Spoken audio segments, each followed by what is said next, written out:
In this video, I'm going to show you guys how you can disable background apps that run on your Android. So it's very much simple and easy. If you are able to do that, you are going to extend your battery life, and also you are going to make your mobile phone run faster. So now let me show you guys how to do this. If you are using an Android, you just need to follow. I'm going to show you guys a simple way to do this. So now let's come back here. So to do this, just move to your settings here. So when you move to your settings, every mobile phone you are using, they will give you the chance to move to your battery.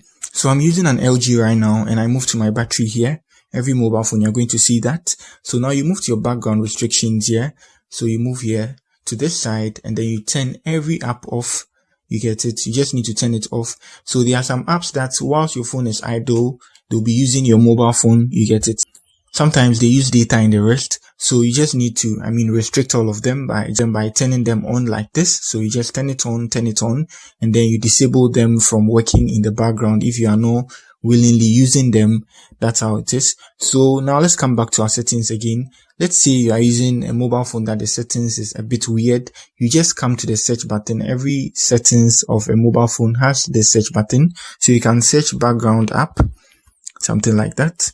If you can't find it through your phone's battery and then background apps, search background restrictions on your settings of your mobile phone. Every Android, you're going to see that. And then you hop on there fast and quick. So you can see it has taken me back to this page without even moving to any traditional strategy or step by step. So that's it on how you can disable background apps on your Android. If you are new here, give me a like and also subscribe to my channel. If you have any question, kindly let me know in the comment section. Peace.